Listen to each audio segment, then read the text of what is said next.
Welcome to my channel Pallavi digital arts. నక్క మరియు మేక. ఒకప్పుడు ఒక పెద్ద అడవిలో ఒక తెలివైన నక్క ఉండేది. కాని దానికి చిన్న జంతువులను మోసం చేయడం అలవాటు. ఒకరోజు ఒక మేకను చూసి నక్కకు ఓ మోసపూరితమైన పథకం వచ్చింది.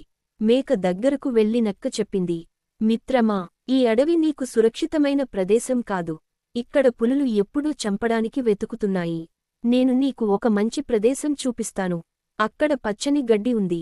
నువ్వు సుఖంగా ఆహారం తినవచ్చు. మేక నక్క మాటలు నమ్మి, నిజమా? ఇక్కడ పులుల గురించి వింటే నాకు భయంగా ఉంది. నువ్వు నిజంగా నాకు రక్షణ కల్పిస్తావా అని ప్రశ్నించింది. నక్క నవ్వుతూ చెప్పింది, ఖచ్చితంగా.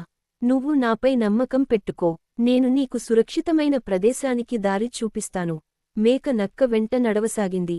కాని నక్క ఆ మేకను అడవిలో దాచిన తన మిత్రులైన ఇతర నక్కల దగ్గరకు తీసుకెళ్ళింది. ఆ నక్కలు కలిసి మేకను పట్టుకునే ప్రయత్నం చేశాయి. మేకకు ఇది మోసం అని తెలిసింది. అది తన తెలివితో బయటపడాలని నిర్ణయించుకుంది. గట్టిగా అరుస్తూ చెప్పింది, ఈ నక్క మోసం చేస్తోంది. దయచేసి ఎవరైనా నన్ను కాపాడండి. మేక అరుపు విని సమీపంలో ఉన్న రైతులు అక్కడకు పరుగెత్తుకుంటూ వచ్చారు. వారు నక్కలను వెంబడించి తరిమేశారు. చెడ్డపేరు తెచ్చుకున్న నక్కను ఇక ఎవరూ నమ్మలేదు.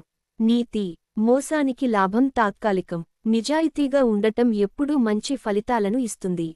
Thank you so much for watching. Please like, share and subscribe.